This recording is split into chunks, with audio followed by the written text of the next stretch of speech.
যার কাছে যায় সেই কয় তুমি নবী। আরে মিয়া, আল্লাহ নবী বানাবার মতো একটা ধনী মানুষ পাইলো না, তোমার মতো এতিম গরিব মানুষ আল্লাহ নবী বানাইলো কেন? বাপ নাই, মা নাই, গরিব, তোমারে কেন আল্লাহ নবী বানাইলো? বিশ্বাস করি না, নওজুবিল্লাহ। 3টা দিন না খাইয়া দুয়ারে দুয়ারে ঘুরেছেন। তারপরে যখন দেখলেন যে না, এরা ঈমান আনবে না, তখন তিনি নেতাদের বললেন, আচ্ছা তোমরা তো কেউ আমার কথা শুনলে না, আমি মক্কায় চলে যাই। একটা অনুরোধ করি, আমি যে তায়েফে আসছিলাম এই কথাটা তোমরা মক্কায় পৌঁছায় দিও না, তাহলে ওরা আমার বিরুদ্ধে শত্রুতা আরো তীব্রতর হবে, এই কথাটা কইও না। ওরা ওখানে তো খবর পৌঁছাইলই, আর রাসূল যে পথে যাবেন সেই পথে যুবকদেরকে দাঁড় করাই দিল পাথর নিয়ে। আমার জীবনে একটা বার সেই রাস্তাটা দেখার তৌফিক আল্লাহ দিয়েছেন, যেখানে রাসূল অত্যাচারিত হয়েছিলেন। দুদিকে পাহাড়, দুদিকে পাহাড়, ক্ষুধার্ত নবী, রহমতের নবী, 3 দিনের না খাওয়া। যাইদ সাথে, রাসূলুল্লাহ যাচ্ছেন, যুবকেরা পাথর মারা শুরু করে দিয়েছে। ইট গায়ে মারলে, মাটি গায়ে মারলে তার এক রকমের ব্যথা, আর পাথর মারলে ব্যথাটা কি হয়? শরীর কাটতেছে, রক্ত ঝরতেছে। রাসূলুল্লাহ পড়ে গেলেন, যুবকেরা এসে জোর করে ধাক্কা মেরে জবরদস্তি করে হাঁটালো, আর পাথর মারলো, আবারও পড়ে গেলেন। আমি সেই 2 জায়গা দেখেছি, যে 2 জায়গায় বেহুশ হয়ে পড়েছিলেন। আবার জোর করে দাঁড় করে আবারও ধাক্কা মেরে হাঁটাচ্ছে। আল্লাহর ফেরেশতারা কাঁদতেছে রাসূলুল্লাহর অবস্থা দেখে।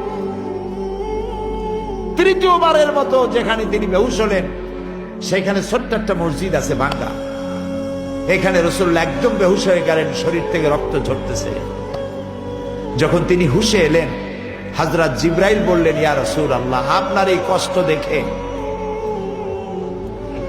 অসহ্য হয়ে গেছে, আমি পাহাড় পরিচালক ফেরেশতা সাথে করে নিয়ে এসেছি, আপনি অনুমতি দেন এই 2টি পাহাড়কে মিলায় দিয়া কাফের গুলাকে পিষা মারিয়া শেষ করে দে। আল্লাহর নবী বলেন, জিবরাইল, আমি যদি হুকুম করি আর আমার হুকুম মতো পাহাড় চাপা দিয়া সবগুলি তাইফের মানুষগুলি যদি সব মেরে ফেলে দাও, একটা কাফেরও যদি বেঁচে না থাকে, তাহলে আমি কার কানে পৌঁছাবো লা ইলাহা ইল্লাল্লাহু মুহাম্মাদুর রাসূলুল্লাহ।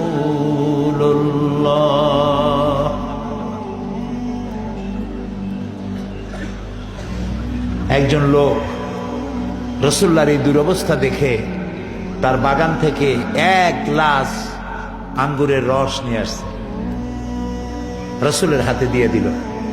নবী করিম সাল্লাল্লাহু আলাইহি ওয়াসাল্লাম আঙ্গুরের গ্লাসটা হাতে নিয়ে বললেন, তোমার নাম আত্তাস?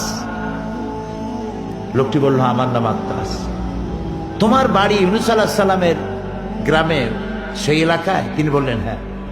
কিন্তু আপনি জানলেন কি করে আমার নাম আত্তাস এবং আমার বাড়ি ইউনূস আলাইহিস সালামের এলাকায়? রাসূলুল্লাহ বললেন, হযরত ইউনূস নবী, আমিও নবী, এক নবীর খবর আর এক নবীর কাছে থাকে। 1 গ্লাস শরবত খেয়ে রাসূলুল্লাহ হাত উত্তোলন করলেন আল্লাহর দরবারে। ক্ষুধার্ত, নির্যাতিত, রক্তাক্ত রহমতের নবী দুহাত তুলে বলছেন, আল্লাহ, এই কাফেরেরা, ওরা বোঝে নাই যে আমি তোমার নবী, ওরা বোঝে নাই যে আমি তোমার রাসূল, ওরা যে আমাকে মারলো, এই অপরাধে তুমি এদের উপরে গজব দিও না, আল্লাহ এদেরকে হেদায়েত নসিব করে দাও। এ হচ্ছে রাহমাতুল লিল আলামিন, সমস্ত মানুষের জন্য তিনি রহমত হিসেবে এসেছিলেন। মার দাঙ্গা করে ইসলাম প্রতিষ্ঠা করতে আসেন নাই। কি দয়া! 13টি বছর মানুষকে দ্বীনের কথা বুঝালেন, তাওহীদ বুঝালেন, রিসালাত বুঝালেন, আখিরাত বুঝালেন।